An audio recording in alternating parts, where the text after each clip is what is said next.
kiitoksia. Se on kyllä aivan liian suuri kunnia mulle. Eihän mä käytännössä ole saanut aikaan mitään. Mä olen Arabikansain ystävyysseuraan sihteeri, mutta sielläkään en ole varsinaisesti aktiiveja ja vaan pöytäkirjoja.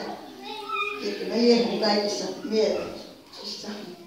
Mutta tässä kun sä sanoit, että sä oot ollut kaikissa palestiinalaisten puolesta järjestetyissä mielenosoituksissa, niin mulle tuli mieleen, että mä en edes muista, että onko mä ollut jo lapsena, eli 1967, kun mä olin 14-vuotias.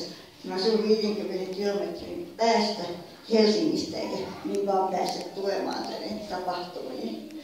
Mutta sitten kun mä oon 70-luvulla ollut töissä, niin kyllä ainakin sitten 73 sodan jälkeen on ollut jo niitä mielenosoituksia, joissa olen ollut mukana. Ja siihen aikaan Suomesta täysikäisyys ja äänestysikäraja oli 20 vuotta. Mä täytin 73 vuotta.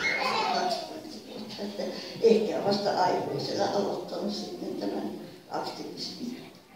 Ja pientähän se on ollut, kun mulla meni jalat alta. Mä syntyin vammaisena, mutta kävelin lapsuuden ja nuorena aikuisena ihan normaalisti, ettei päässyt kovaa juoksemaan. Mutta sitten nivelet puluu, nivelripua etenee. Onneksi näin vähittäin, että vielä just pystyn kulkemaan.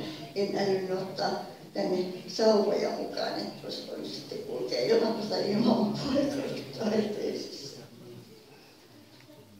Se on niin käsittämätöntä Palestiinan tilanteen jatkuminen, miten kansainvälinen yhteisö voi katsailla läpi sormien vuosikymmenestä toiseen. Sitä ei voi niin järjellä käsittää, eikä varsinkaan sydämellä. Ja mä toivon, että tämä hirvittävä meno, mikä nyt on käynnissä, just tämä, että koitetaan tehdä laittomaksi koko ihmiskunnan hyväksymien YK:n ihmisoikeussopimuksien puolustamista. Tämmöisen itsestäänselvyyksien.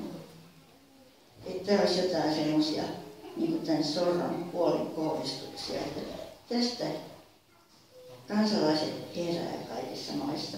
Niin mä oon tässä Pride-viikollakin kuunnellut nyt nuorten ihmisten puheenvuoroja. Niin mä oon hirveän toiveikas.